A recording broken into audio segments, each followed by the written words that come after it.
Hello everyone. आज हम समझेंगे कि इंटरनेशनल लॉयर कैसे बनते हैं या इंटरनेशनल लॉयर का काम क्या होता है और इंटरनेशनल लॉयर बनने के बाद क्या क्या अपॉर्चुनिटीज होती है और इंटरनेशनल बनने के लिए क्या क्या अपॉर्चुनिटीज है हमारे पास अभी के लिए। और इंटरनेशनल लॉयर कौन से एरियाज में डील करते हैं और कौन से जुरिस्डिक्शन में डील कर सकते हैं। ये सारी चीजें हम आज इस वीडियो में डिस्कस करेंगे। तो मैं आशा करता हूँ आप ये वीडियो लास्ट तक देखेंगे और इस चीज को समझने की कोशिश करेंगे। तो चलिए स्टार्ट करते हैं। आपको आपका एक स्ट्रॉन्ग लीगल फाउंडेशन पहले बनाना पड़ेगा। अगर आप सोच रहे हो कि आप एक इंटरनेशनल लॉयर बनना चाहते हो तो देखिए, complete complete recognised law degree LLB और जेडी इक्विवेलेंट।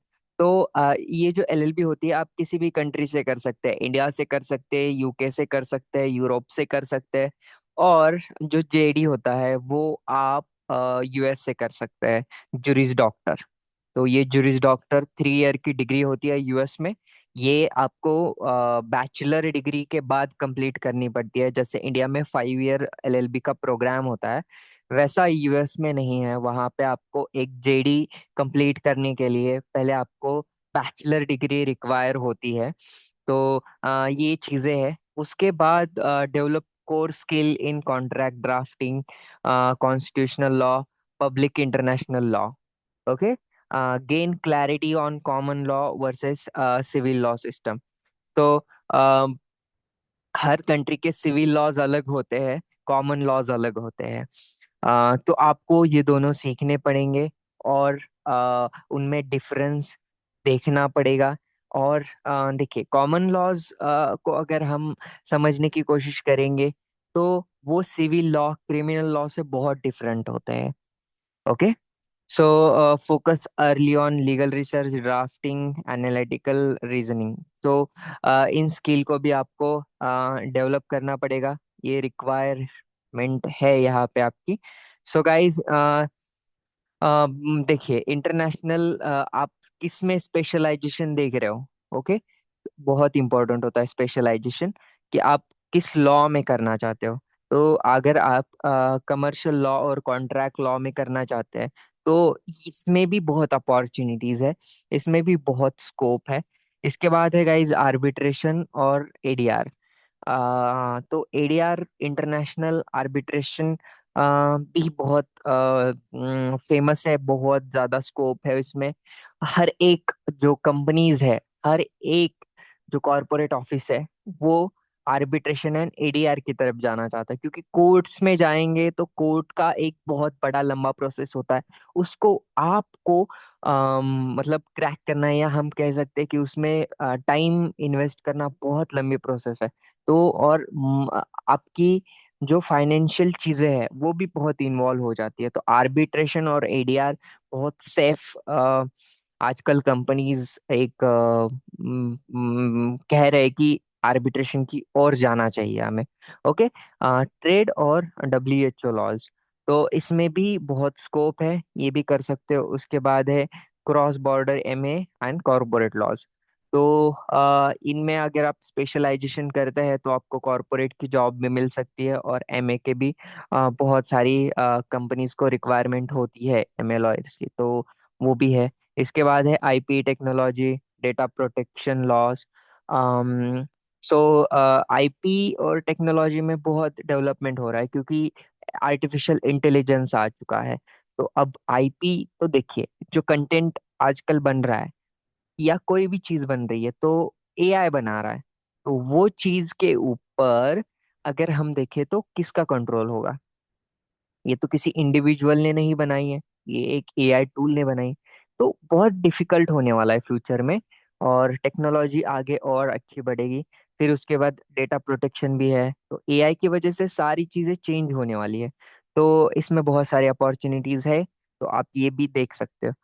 तो गाइज, इसके बाद आप देखिए कि एक्वायर ग्लोबल क्रेडेंशियल्स, जैसे कि LLM, specialisation programmes abroad in UK, USA, EU, European union, Canada, Australia, Singapore, Dubai, इन सारी कंट्रीज में आप LLM और स्पेशलाइज्ड प्रोग्राम्स कर सकते हैं, या PhDs कर सकते हैं। तो ये चीज़ें हैं। उसके बाद है qualify for foreign bar exams, जैसे कि एस की SQE है, जो यूके में सॉलिसिटर एग्जाम होती है। उसके बाद है जो न्यूयॉर्क बार। उसके जैसे जैसे कैलिफोर्निया बार है, कनाडा का NCA है। बहुत सारी एग्जाम्स है जिससे आप एज अ फॉरेन लॉयर वहाँ पे उनके बार में लिटिगेशन कर सकते हो। ओके, तो इसके लिए बहुत इंपॉर्टेंट है। Guys, obtain certification in arbitration, compliance और इंटरनेशनल। तो जैसे सर्टिफिकेशंस है, तो आपको जिस एरिया में कंप्लीट करना है, तो उस एरिया में आप जैसे देखिए ये सारे एरियाज है, इस एरिया में किसी में भी आपको कंप्लीट करना है तो सर्टिफिकेशन ले सकते हो आप। ओके, तो उस लॉ के रिलेटेड कोई भी सर्टिफिकेट ले सकते हो आराम से। सो हाँ, ये सारी चीजें हैं। उसके बाद है गाइस, जैसे align education with target country and legal market. तो जो भी आप आगे LLM या LLB करना चाहते हो, तो उस कंट्री रिलेटेड करिए। फॉर एग्जांपल, आपको यूके जाना है और आप US की स्टडी कर रहे हो, US के लीगल मार्केट की स्टडी कर रहे हो, US के कोर्सेज कंप्लीट कर रहे हो, तो ये बहुत डिफिकल्ट होगा आपके लिए। तो ट्राई करिए कि ज्यादा से ज्यादा आप यूके के कोर्सेज कंप्लीट कर सकते हो। यूके की जो भी चीजें हैं, जो भी लीगल रिलेटेड चीजें आएंगी, वो कंप्लीट करने की कोशिश कर लीजिए। Okay, gain practical international exposure. Okay, intern with law firms handling cross border matters. अब जैसे इंडिया में भी बहुत सारे LPOs होते हैं, तो LPOs में आप इंटर्नशिप कर सकते हो, या किसी इंटरनेशनल लॉयर के साथ काम कर सकते हो। जो फ्रीलांसर होते हैं उनके साथ काम कर सकते हो, इंटर्नशिप कर सकते हो।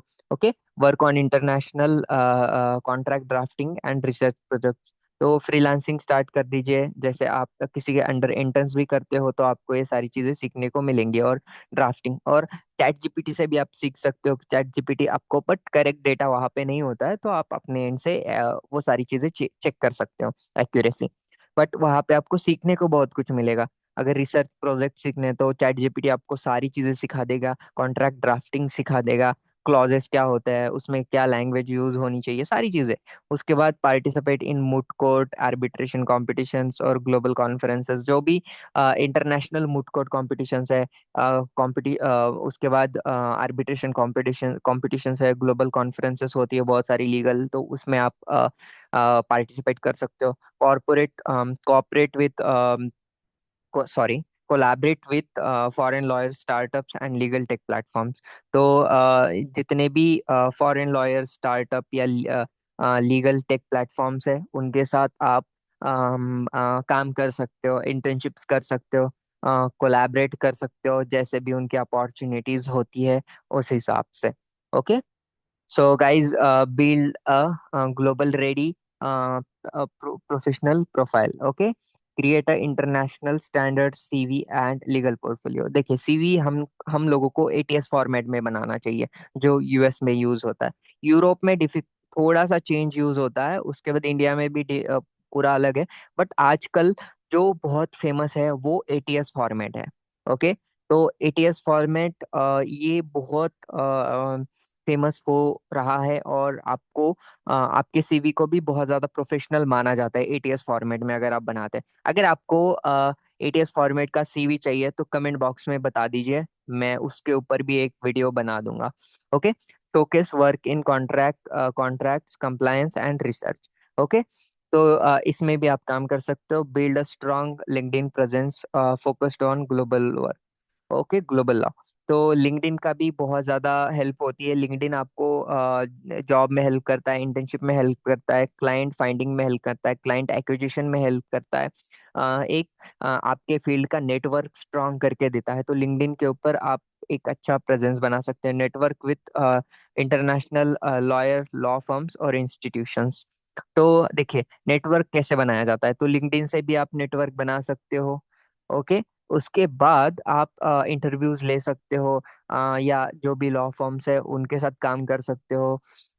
उनको जो भी काम है उनके उनके थ्रू आप उनके साथ कांटेक्ट बना सकते हो। तो जैसे भी आपको एक सेलेक्टेड पाथवे मिले, उसको यूज करके आप इन सारे चीजों में नेटवर्क अपना स्ट्रांग कर सकते हो। Okay, career paths and long term strategy. तो देखिए, हम अगर करियर पाथ की बात करें तो ये 5 पॉइंट हमें मिलते हैं, जैसे international law firm and arbitration chambers, उसके बाद इन हाउस लीगल टीम्स और multinational corporations, international organisation, NGOs, policy bodies. Guys, उसके बाद है remote legal, freelancing, relocation, permanent international roles, ये भी अवेलेबल है मार्केट में। Continuous learning it is critical for global legal relevance. तो आपको लर्निंग करते रहना चाहिए और लर्निंग सीखते रहना चाहिए। तो ये कुछ रोल्स है जिससे आपको एक लॉन्ग टर्म सिक्योरिटी मिल सकती है अपने लीगल करियर में। तो thank you so much guys इस वीडियो को देखने के लिए। और अगर आपको किसी भी टॉपिक के ऊपर इस वीडियो में एक डिटेल्ड वीडियो चाहिए, डिटेल्ड नॉलेज चाहिए, तो आप कमेंट बॉक्स में बता दीजिए, मैं उसके ऊपर वीडियोस बनाता जाऊंगा। और जिस जिस टॉपिक के बारे में ज्यादा कमेंट्स होंगी, उस टॉपिक को के ऊपर मैं वीडियो बना दूंगा। Okay, so thank you so much guys इस वीडियो को देखने के लिए। और कमेंट बॉक्स आप चेक कर सकते हो, या डिस्क्रिप्शन चेक कर सकते हो। उस डिस्क्रिप्शन में हमारी वेबसाइट की लिंक है, वहाँ पे जाके आप बहुत सारे कोर्सेज सीख सकते हो, ब्लॉग देख सकते हो, वेबिनार अटेंड कर सकते हो। तो जो डिस्क्रिप्शन है, वेबसाइट लिंक है, उसके ऊपर जाके चेक कर लीजिए।